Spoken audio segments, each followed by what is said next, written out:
Hello viewers, Adi Chow here and welcome to the channel. This video is about the Sukhoi 35 by Kitty Hawk model. Unfortunately, by the time I decided to do build videos and the likes, I had already built this kit. I will be making this kit again or the Great Wall Hobby kit as a comparison in the future though, so stay tuned for that. But for today, I will go through the build experience I had with this Kitty Hawk kit.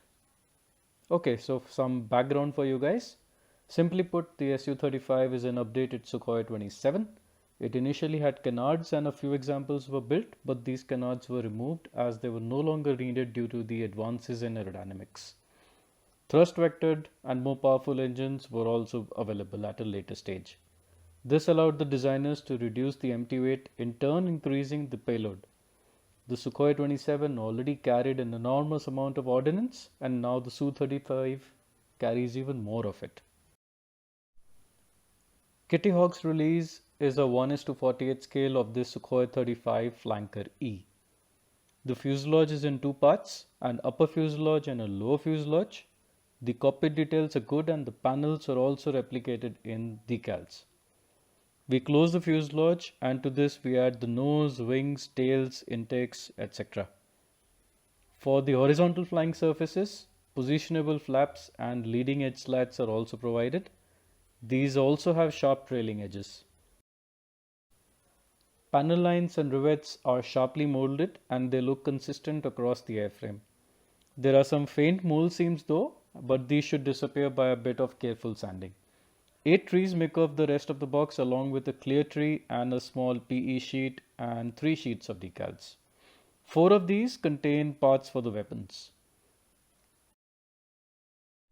The radome fits to the fuselage without a problem though, but there are no locating tabs. So please dry fit and check your references to get the correct orientation. I could have displayed the radar, refueling probe, brake chute and the gun bay cover open, but I chose otherwise. My tip, if you want a snug join on the gun bay cover, I would suggest that you do it before you close the two fuselage halves, as you can fiddle around with the gun cover for a perfect step-free fit. Marking options, there is quite many of them. There are 3 Russian aircrafts and 3 Chinese ones. I chose the blue eggplant scheme. I mixed my own acrylic paints. For the top side, the color was a mix of blue and about 10% red, giving me the eggplant color. This was faded with light grey as I wanted to show an aircraft which had been weathered nicely, maybe after extensive missions over Syria. There's quite a lot of reference available on the internet for this. The wash, what I actually prefer is a watercolor wash as I find it very comfortable for me.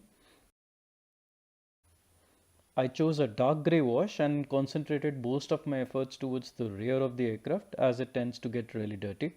I wiped the wash in a circular motion and with a very light hand to get the desired results. At many places, I put more of these diluted wash with a flat white brush to get the desired effects. For the engines, there may be a concern for a detail modeler as Kitty Hawk only provides parts for the nozzles in the powered up mode, which is pointing straight back. However, just about every photo I've seen of parked flankers shows these nozzles angled downwards and inwards. So yeah, you may have to scratch some parts or go the aftermarket way should you want. I painted these engines by brush to get the brushed metal effect. First I did the base with different mixes of bright silver, and the second coat was done by dabbing clear blue and clear orange at various places, checking my references. The third coat was done by a bright silver again at various panels and various access panels, and finally a black wash was done to get the completed look. This same technique was done on the tailplanes. I just masked off the camouflaged area and I painted the burnt metal area by brush. The decal sheet is quite comprehensive and all the stenciling and even the dielectric panels are provided. It took about a day for me to get the decals on, and these behave very well to decal solutions. At the last, we add the landing gear and small bits and various antennas and weapons. The weapons, a whole lot of them. There are KAB 500 and 1500 laser and TV guided bombs, KH-31 anti-ship missiles, R-27, R-60, R-73, R-77 air-to-air missiles, and even more. I just went with a light load of 2 KAB 1500 bombs and 2 R-73s.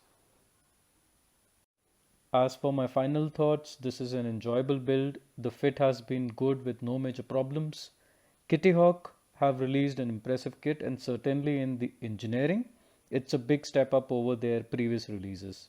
What you get is a very accurate show of the Sukhoi 35 straight out of the box. So there you have it, the Kitty Hawk Su-35. I would be doing more of the work in progress builds very soon, so stay tuned, and as I say, keep building great stuff. Cheers friends.